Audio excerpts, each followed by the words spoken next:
Simple అనుకోకండి. Christian life పరలోకం అయిపోయింది, మా పేరు మీద రాసేస్తుంది అనుకోకండి. ఇక్కడ కూర్చున్న వారిలో పరలోకం ఎంతమంది వెళ్తారో గ్యారంటీ లేదు. లాస్ట్ వరకు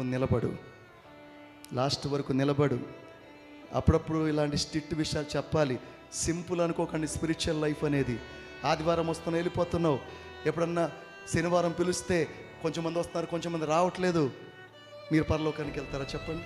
ప్రతిరోజు ఇంట్లో ప్రార్థన చేస్తున్నావా? ప్రతిరోజు ఇంట్లో వాక్యం చదువుతున్నావా? సంఘ కార్యక్రమంలో పాల్గొంటున్నావా? చూసి ఏముండదు, వెళ్ళిపోతాను. నేను ఈ మధ్యాహ్న కాలంలో చెప్తున్నాను, 100% నువ్వు వెళ్ళవు. ఎవడైతే ఏ పని ముగించాడో దాన్ని లాస్ట్ వరకు చేసి దేవుడికి నచ్చేలాగా బతుకుతాడో వాడే పరలోకానికి వెళ్తాడు. హల్లెలూయా. నీ సెల్ఫ్ సాటిస్ఫాక్షన్తో వెళ్ళిపోతానని నువ్వెంతన్నా అనుకో, నేను 100% బల్లగుద్ది చెప్తున్నాను. ఇదిగో నిలబడుతున్నాను, నేను కూడా లాస్ట్ వరకు కరెక్ట్ లేకపోతే నేను కూడా వెళ్ళకపోవచ్చు. లాస్ట్ వరకు బాగానే ఉన్నాడు. ఎవరైనా మోషే ఒక చిన్న మాట, కాని మాట, ఒక కోపంతో మాట్లాడితే నువ్వు కానానికి నువ్వు వెళ్ళవు అన్నాడు. తన జీవితం అంతా దేవుని కోసం అర్పించుకున్నాడు. ఫరో రాజకుమార్తె ఒక కుమారుడుగా ఉండే సుఖభోగాలు వదిలిపెట్టేసి వచ్చేసాడు.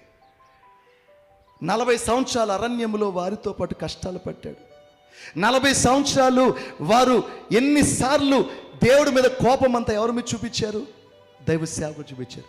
అయినా నిలబడ్డాడు. చివరికి ఒక్క మాట అంటే సీరియస్గా తీసుకోవాలా వద్దా? లైఫ్ స్పిరిచువల్ లైఫ్ సీరియస్గా తీసుకోవాలా వద్దా? సింపుల్గా తీసుకోకండి.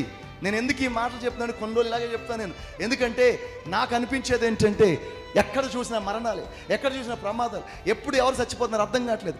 ఇవన్నీ చూస్తుంటే నాదెప్పుడు వస్తుందో నీదెప్పుడు వస్తుందో మనం సిద్ధపడి ఉంటేనే ఆ రాజ్యంలోకి వెళ్తాము.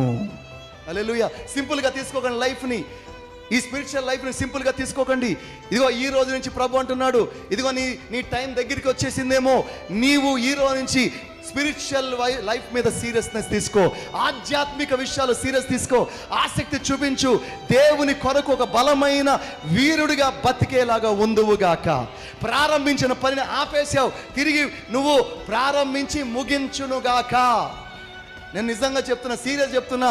ఎవడు ముగించలేదు, ఎవడు సీరియస్ తీసుకోలేదు, ఎవడు కొనసాగించలేదు, వాడు ఒకవేళ రాకడ వస్తే ఎత్తబడడు.